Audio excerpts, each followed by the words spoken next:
우리 한번 말씀을 번갈아 가면서 같이 읽도록 하겠습니다. 제가 먼저 27장 45절 읽겠습니다.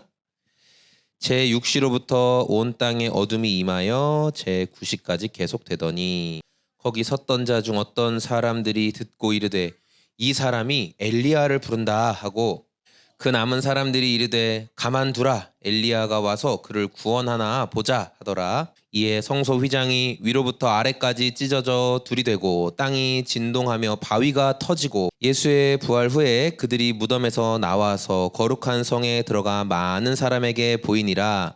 예수를 섬기며 갈릴리에서부터 따라온 많은 여자가 거기 있어 멀리서 바라보고 있으니 그 중에는 막달라 마리아와 또 야고보와 요셉의 어머니 마리아와 또 세베대의 아들들의 어머니도 있더라. 아멘. 요새 사람들이 쓰는 다양한 이제 표현들이 있잖아요. 어떤 걸 볼 때 이제 표현들이 있는데 그 이제 로운이가 물어보더라고요. TV 보다가 어떤 TV에서 막 너무 재밌는 막 그런 광경이 나오니까 와 이거 완전 미쳤다. 와 미쳤다. 막 이렇게 얘기하니까 로운이가 아빠 왜 미쳤다고 하는 거예요? 뭐 이렇게 막 물어봤어요. 근데 그게 뭐예요? 되게 놀랍다, 너무 재밌다, 이제 그런 표현을 요즘 사람들이 막 미쳤다, 막 이렇게 얘기하잖아요. 그런 말과 비슷한 게 뭐가 있냐면 찢었다라는 표현 혹시 들어보셨어요? 뭐 어떤 연기자가 무대를 하거나 뭐 노래를 부르거나 할 때 무대를 완전 찢어놨네, 뭐 이렇게 이제 이야기를 하잖아요. 미쳤다보다 더 센 게 이제 찢었다예요. 엄청나다, 뭐 대단하다, 이제 이런 이야기를 찢었다, 뭐 이렇게 이야기를 하죠. 근데 오늘 예수님께서 죽으시면서 진짜 찢어 놓으셨어요. 예수님이 죽으시면서 정말 찢어 놓으신 내용들이 등장을 해요. 자연적인 현상이 아니에요. 이건 초자연적, 자연을 뛰어넘는 현상들이 벌어졌는데 오늘 승건이, 승민이, 그리고 로운이, 로이도 도대체 어떤 부분이 찢어졌는지, 뭐가 찢어졌는지 한번 잘 생각해 보세요. 그래서 오늘 찢어진 거 3가지 이상 찢어진 거 잘 기억하고 있으면 우리 어린이 주일 때 그런 친구들에게 선물을 주겠습니다. 오늘 말씀은 아까 우리가 나눈 것처럼 예수님께서 십자가에서 이제 못 박히시고 생명이 끊어지는 거예요. 예수님이 생명이 끊어지는 내용인데, 예수님이 십자가에 못 박히셨을 때 어떤 일이 있었냐면 예수님의 머리 위에, 십자가 위에는 유대인의 왕 이렇게 하면서 그 로마 말로 그리고 유대인들의 말로 이런 식으로 3가지 조롱하는 말이 써 있었어요. 모든 사람들이 읽을 수 있는 글자로 예수님을 조롱하는 말이 써 있었고, 그리고 예수님의 좌우편에 강도들이 예수님을 또 조롱했어요. 그리고 십자가 아래에서는 많은 군인들과 종교 지도자들과 또 무리들이 예수님을 조롱했어요.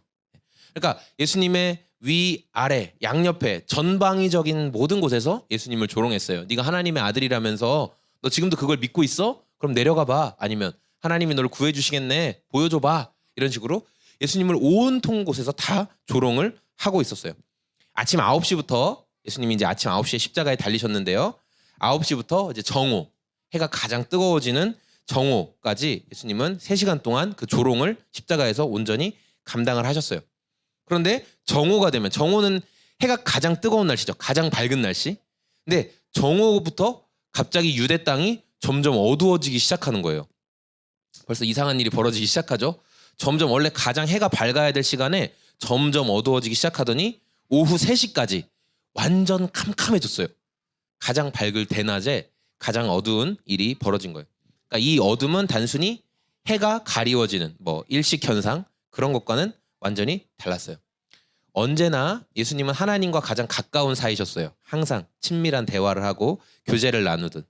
그런데 하나님과 가장 친밀한 그 예수님이 지금은 십자가에서 모든 사람의 죄를 다 자기 것으로 생각하고 감당하신 거예요. 이 모든 사람의 죄가 나의 죄입니다. 그래서 예수님이 대신 우리의 죄를 받으시고 십자가에서 죽으셨어요. 그래서 하나님이 죄인이신 예수님을 더 이상 바라보지 않으시고 고개를 돌리셨어요. 늘 예수님을 바라보시던 하나님께서 그 순간만은 온 인류의 죄를 짊어진 예수님을 더 이상 바라보지 않고 고개를 돌리셨어요. 예수님은 이제 자기 십자가 위에서, 자기 십자가 옆에서, 십자가 아래에서 사람들의 조롱을 받는 것과 더해서 영원히 자신을 바라봐 주시던 하나님 아버지로부터도 외면을 받으셨어요. 예수님은 이제 모든 곳에서 아무의 지지도 받지 못하고 철저하게 외롭게 죽으셨어요. 철저하게. 자, 우리 46절 말씀 같이 한번 읽어볼까요? 시작. 예수님이 이제 하늘을 향해서 외마디 비명처럼 쏟아낸 말씀이 이거였어요. 하나님, 어찌하여 나를 버리십니까? 이 말은 예수님이 그동안 단 한 번도 하나님께 버림받으신 적이 없었다는 거예요. 단 한 번도 하나님께서 예수님을 외면하신 적이 없었다는 거예요. 그래서 예수님이 기도하실 때 이렇게 기도하세요. 아버지여, 내 말을 들으심에 감사하나이다. 언제나 내 말을 듣고 계심을 내가 믿나이다. 그러면서 예수님이 그 기도를 하시고 하면 기적이 계속 일어났어요. 언제나 내 말을 듣고 계신 것을 예수님은 아셨거든요. 근데 이때만큼은 하나님이 예수님을 이제 외면하셨어요. 고개를 돌리셨어요. 왜냐하면 모든 인류의 죄를 짊어진 죄인이니까. 예수님의 외침을 들었어요. 많은 사람들이 들었어요. 그러니까 그들이 뭐라고 했어요? 야, 조용히 해봐. 제가 뭐라고 얘기한다. 야, 예수가 얘기한다. 뭐라고 얘기해? 엘리야를 부르나봐. 엘리 라마 이렇게 하니까 엘리야를 부르나봐. 엘리야는 죽음을 보지 않고 하나님 나라로 간 선지자거든요. 그러니까 엘리야가 내려오려나 보네. 야, 한번 봐봐. 엘리야 내려오는지 보자 하면서 끝까지 예수님을 조롱해요. 끝까지 예수님을 조롱하죠. 그리고 예수님이 이내 다 이루었다 이렇게 말씀하세요. 그리고 자기의 생명을 내려놓으시죠. 이때 이 장면을 마태는 자세히 지켜보고 그 예수님의 죽음과 함께 일어난 초자연적인 현상을 성경에 기록을 하고 있는 거예요. 어떤 일이 벌어졌냐? 예루살렘 성전이 있는데 성전도 그냥 제사장들이 매일매일 왔다 갔다 할 수 있는 성전이 있었고, 그리고 그 안에 지성소라는 곳이 있었어요. 이 지성소는 대제사장이 1년에 딱 한 번, 그리고 함부로 들어가서도 안 되고 특별한 제사의식을 치르고 온몸을 정결하게 하고 그렇게 한 다음에 혹시나 그것도 위험해서 조심조심하면서 들어갔던 곳이 지성소였거든요. 그래서 이 성소와 지성소를 구분하는 커튼이 있었어요. 이런 커튼이 있었어요. 커튼을 치면 구분이 되잖아요. 이 커튼이 어떻게 됐냐? 위에서부터 아래로 찢어졌어요. 커튼이 위에서부터 아래로 찢어졌어요. 네, 찢어졌어요. 네. 그리고 온 땅을 뒤흔드는 지진이 일어나서 무덤을 막고 있던 사람들이 무덤 안에 있고 그 무덤을 돌로 막았거든요. 그 돌이 찢어졌어요. 그 바위가 찢어졌어요.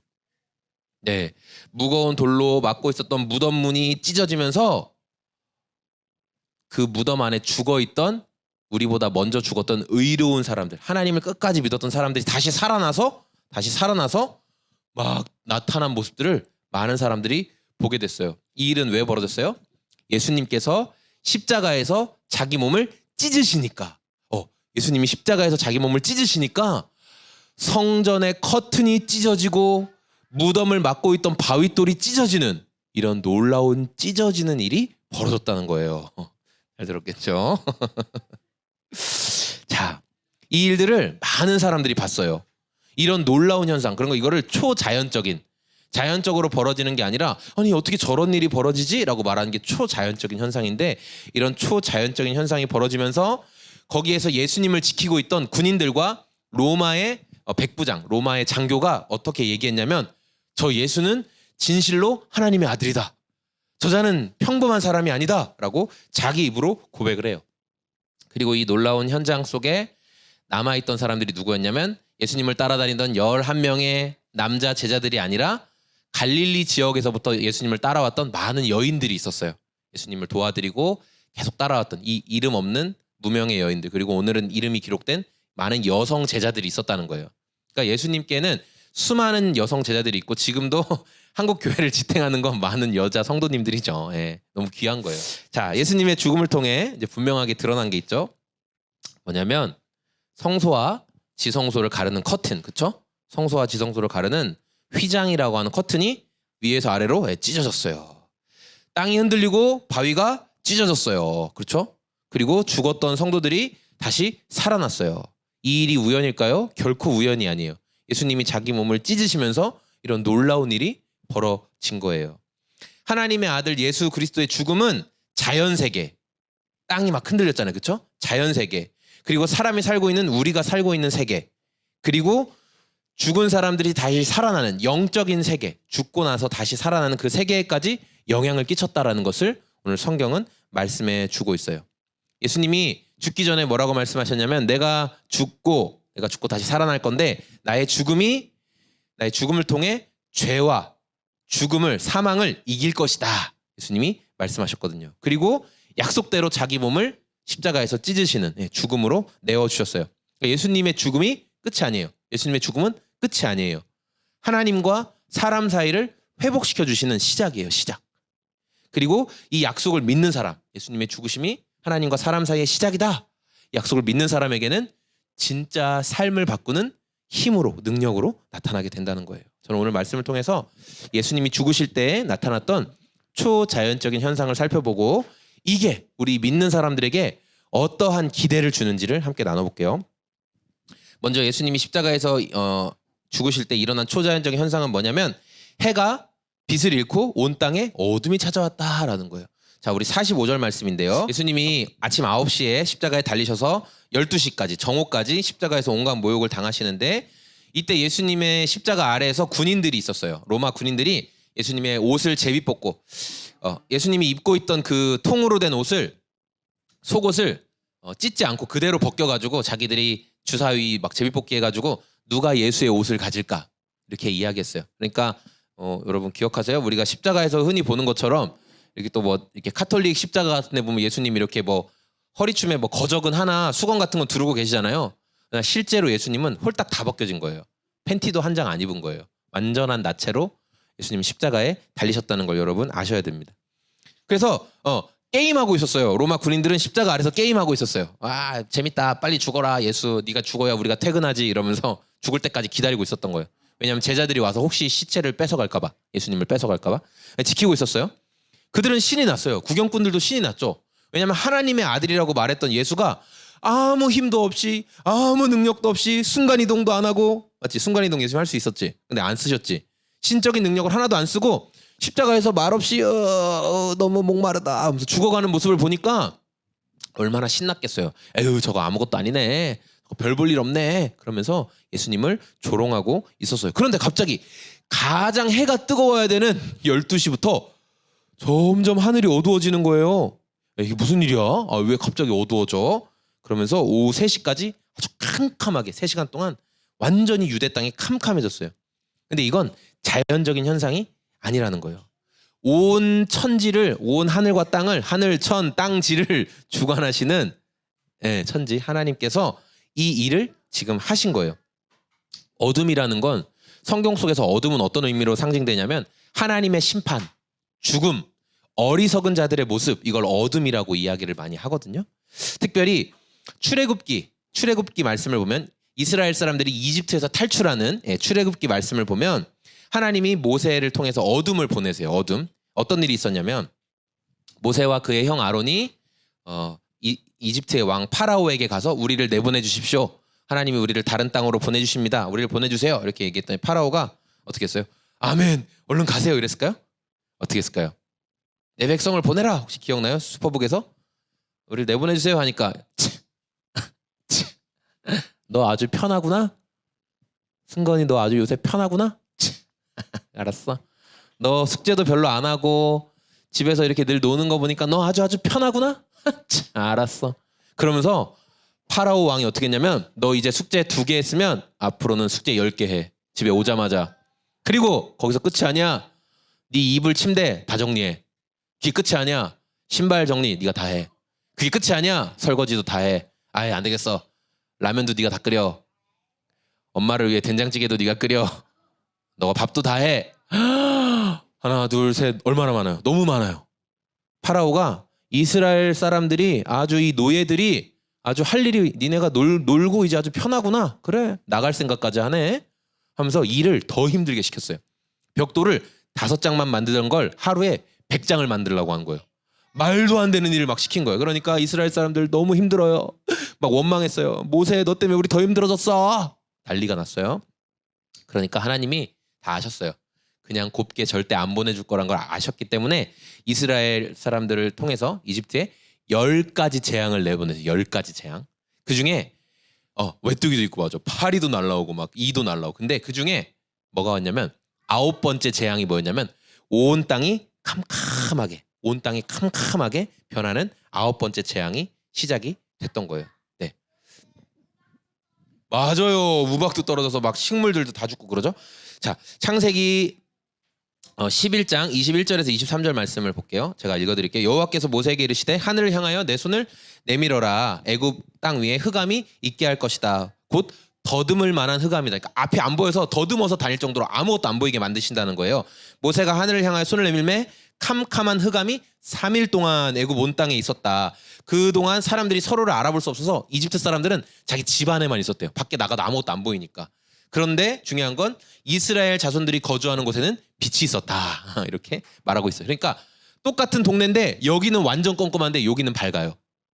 하나님이 그렇게 하시는 거예요. 이제 9번째 흑암 재앙이 나타나고 빛이 완전히 사라지자 한 치 앞도 못 보게 됐어요.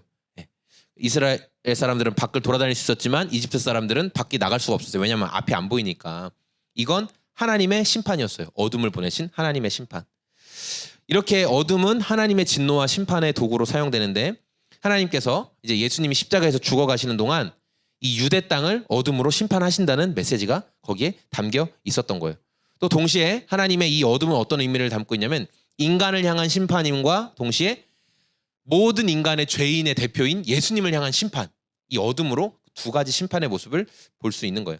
해가 빛을 잃어버리고 온 땅에 어둠이 찾아오고 하나님의 진노를 받아야 되는 건 사실 누가 받아야 되는 거예요? 저와 여러분이 받아야 되는 거예요. 그 어둠의 심판은 저와 여러분이 받아야 될 심판이었던 거예요. 그런데 그 죄의 대가를 예수님께서 친히 짊어지시고 십자가에서 자신이 받으셨어요. 우리가 받아야 될 죄를 예수님이 받으셨어요. 그래서 누구든지 예수님의 십자가에서 행하신 이 죄의 용서를 믿기만 하면 사망에서 생명으로 옮기느니라. 성경은 이렇게 약속하고 계세요.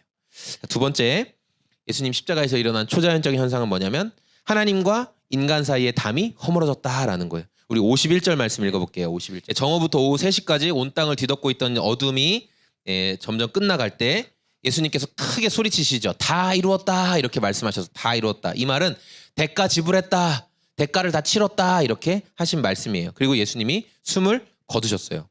원어 성경에서는 예수님이 숨을 거두셨다 이 말의 주어가 예수님이에요. 그 숨을 거두셨다는 그 주동이 예수님이 한 거예요. 보통 그 우리는 누군가 죽었다 한 사람의 죽음에 대해서 이야기할 때 영혼이 떠나갔다 이렇게 얘기하죠. 그러면 그건 어떤 의미냐면 그 영혼이 주체적으로 이 사람에게 머물러 있다가 영혼이 떠나갔다 이렇게 생각해요. 이 사람은 아무것도 할 수 없는. 그런데 예수님의 영혼이 떠나갔다는 말은 예수님이 스스로 영혼을 포기하셨다. 예수님이 스스로 영혼을 포기하셨다. 그런 의미예요. 모든 사람은 자기 죄로 인해서 영혼이 떠나갑니다. 저도 그렇고 여러분도 그렇고 우리의 영혼은 떠나가요. 언젠가 떠나가게 되어 있어요. 그런데 예수님은 인류 구원의 사명을 이루시려고 자신의 생명을 내주신 거예요. 그러니까 이분은 죄가 없기 때문에 영혼이 떠나지가 않아요. 예수님은 영혼이 사실 떠날 수가 없는 분이에요. 그러나 예수님께서 자신의 생명을 스스로 내어주시는 선택을 하신 거예요. 그래서 이런 놀라운 일이 벌어지게 된 거죠. 자, 성전에 남아있었던 제사장들이 있었어요. 예수님을 그때 고발하면서 예수님을 데리고 빌라도에게 간 제사장들이 있었고 성전에 남아서 왜냐하면 제사를 매일 드려야 되니까 이걸 준비해야 되는 제사장들이 있었는데 자 그때 공교롭게도 이 말씀을 나눌 때마다 화장실에 가네요. 자 그때 제사장들이 기겁하는 일이 벌어졌어요. 뭐냐면 아까 말했던 제사장들이 평소에 돌아다닐 수 있던 성소와 1년에 딱 한 번만 들어갈 수 있는 지성소를 나누는 커튼이 있었는데 커튼이 위로부터 아래로 쫙 찢어졌어요. 제가 수년 전에 경기도 평택에 세계 성막 복음센터라고 있어요. 한번 아이들이랑 한번 가보세요. 경기도 평택에 세계 성막 복음센터라고 있는데 거기가 구약시대 성전이나 이렇게 제사장들 뭐 이런 모형들을 실물 크기로 만들어 놓은 데예요. 뭐 제가 예전에도 한번 말씀드린 적 있죠. 실물 크기로 그대로 만들어 놨어요. 그래서 관람할 수 있거든요. 가면. 자 그런데 여기에서 제가 되게 인상적이었던 게 뭐였냐면 그 성막의 두께였어요. 성막은 이제 가로 세로가 5m씩이거든요. 5m. 높이도 5m, 넓이도 5m. 이건데 그 높이나 크기에 놀란 게 아니라 그 두께에 놀랐어요. 두께. 우리 요것도 나름 암막 커튼이고 뭐 소리를 차단해 준다고 한 커튼인데 뭐 이거 두께 얼마나 되나요? 한 2mm 될까요? 근데 그 성막의 두께가 얼마인 줄 아세요? 자그만치 15cm. 천 두께가 15cm예요. 몇년 매트 같아요. 매트. 이제 이렇게 두꺼워요. 자 생각해 보세요. 이렇게 두꺼운 천막인데 이게 그냥 통으로 된 천이 아니라 4가지 색깔의 실을 꼬아서 만든 거예요. 이렇게. 얼마나 단단하겠어요. 그렇죠? 4가지 색깔 실을 청색, 자색, 홍색 이 실을 이렇게 꼬아서 만든 15cm 두께의 5m짜리 천이에요. 근데 이게 여러분한테 제가 가위를 드리고 자 이거 한번 잘라보세요. 그럼 그 가위로 잘릴 수 있을까요? 큰 칼을 주고 한번 잘라보세요 해도 절대 안 잘릴 거예요. 그런데 그 두꺼운 성막이 위에서부터 아래로 쫙 찢어진 거예요. 이건 누가 그 일을 하셨다? 하나님이 위로부터 그 일을 하셨다라고 성경은 분명히 말씀하고 있는 거예요. 이렇게 성소의 휘장이 찢어지면서 놀라운 일이 벌어지게 된 거죠. 이 사건의 의미를 히브리서 10장 19절에서 20절에 이렇게 말하고 있어요. 그러므로 형제들아 우리가 예수의 피를 힘입어 성소에 들어갈 담력을 얻었나니 그 길은 우리를 위하여 휘장 가운데로 열어놓으신 새로운 살 길이요 휘장은 그 육체니라. 예수님의 몸이 찢어지시면서 성소를 막고 있는 휘장이 찢어졌어요. 그래서 이 뒤로는 절대 갈 수 없었어요. 예를 들어 여기를 성소라고 하고 이 뒤를 지성소라고 해볼게요. 함부로 이 뒤로 갈 수 없었어요. 대제사장도 1년에 딱 한 번 짐승 제물 따로 바치고 목욕 싹 하고 그래도 못 들어갔어요. 어떻게 들어가야 됐냐? 몸에 방울을 달아야 딸랑딸랑. 왜냐하면 죽으면 사람들이 줄로 끌어줘 내야 되거든요. 방울을 달고 또 그냥 못 들어가요. 그 천주교 동방정교에는 이렇게 향을 피우는 거 혹시 보셨어요? 천주교도 가끔 하죠. 이렇게 향 피우는 거. 향을 가득 피워요. 이건 어떤 의미냐면 향 앞에 나를 가리는 거예요. 인간인 나를 가리는 거예요. 하나님이 혹시 나를 죽이시지 않을까. 향을 가득 피우면서 방울 소리를 딸랑딸랑 내면서 조심스럽게 그 천막 뒤로 1년에 딱 한 번 들어갔어요. 그런데 이제 예수님이 자기 몸을 찢으시면서 천막이 확 열리면서 그 뒤에 하나님의 임재를 상징하는 지성소로 하나님이 모든 사람들 초대하신 거예요. 이제 예수의 피를 의지하는 누구든지 그 지성소로 하나님의 임재 앞으로 나올 수 있다. 문을 활짝 열었다. 그래서 새롭고 살 길, 우리를 살리는 새로운 길이 열렸다라고 성경은 말씀을 하고 있는 거예요. 이제는 뭐 짐승 제사를 드려서 피를 바쳐서 하나님께 나아가는 게 아니라 예수님을 믿고 나아가면 누구든지 그 성소로 나아갈 수 있다라고 말씀하신 거예요.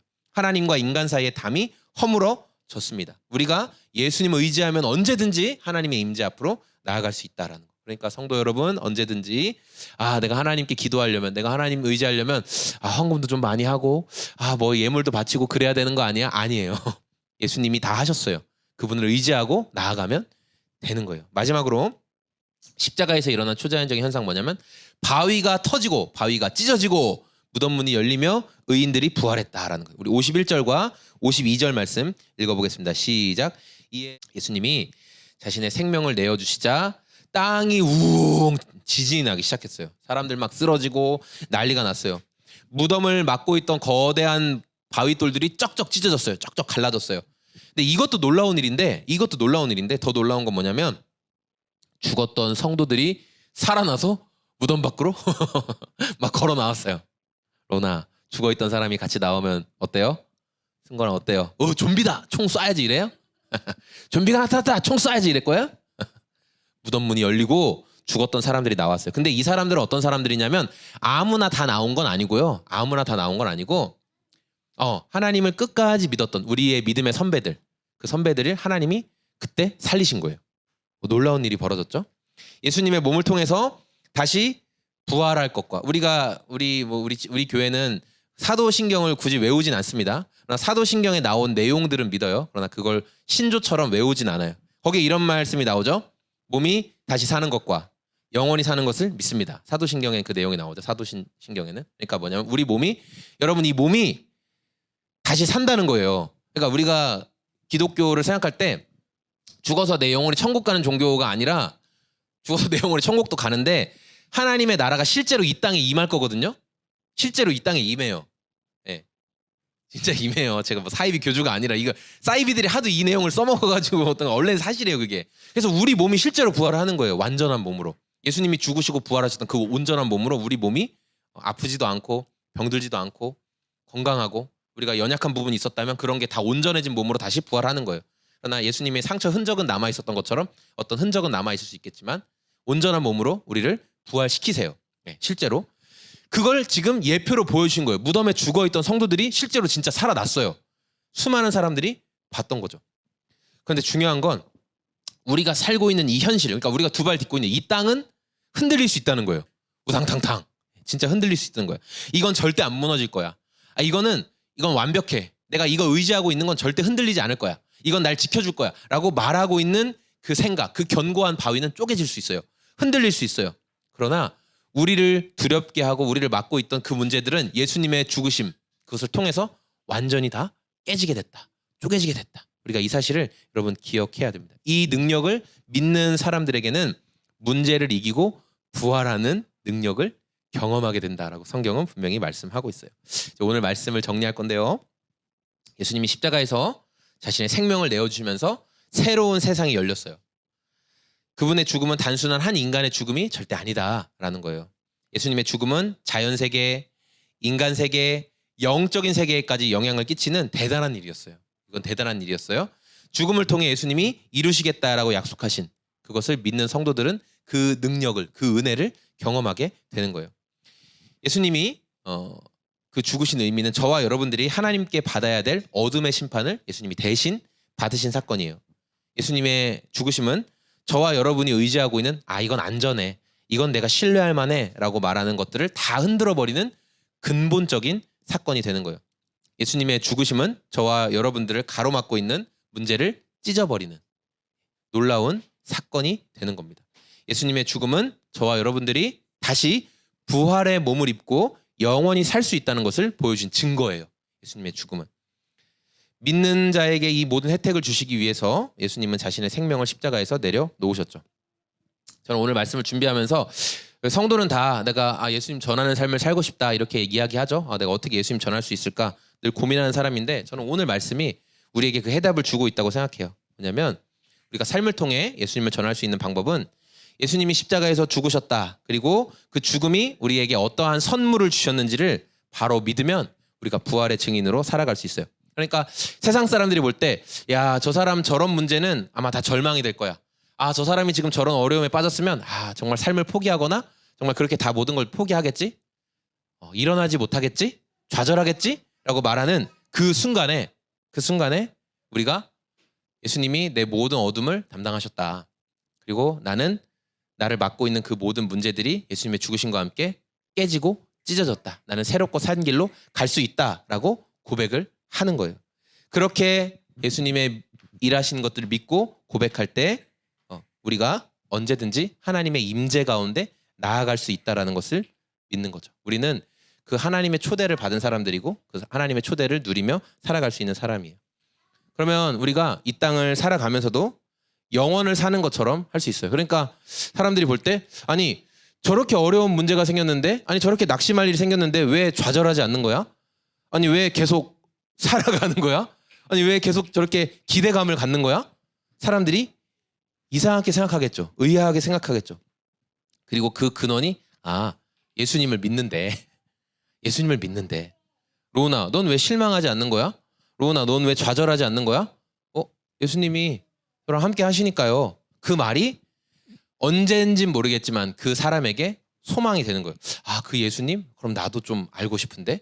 그 말씀이 소망이 되는 거예요. 이게 바로 우리의 삶을 통해 예수님의 증인으로 살아가는 삶이라는 거죠. 성도를 무너뜨리는 수많은 시험들이 찾아옵니다. 우리 삶에 분명히 많은 시험들이 찾아와요. 근데 예수님께서 다 이루셨어요. 우리가 부활의 증인으로 살아가면 반드시 부활의 영광에 참여하게 될 것입니다. 오늘 이 약속의 말씀을 신뢰하면서 우리가 매일을 살아가는 또 저와 우리 소금제작소의 모든 성도님들이 되시길 소망합니다. 예수님이 오늘 찢으신 거 3가지. 첫 번째 자신의 몸을 찢으셨고, 두 번째 성소의 휘장이 찢어졌고, 세 번째 무덤을 막고 있던 돌이 찢어졌다. 아멘.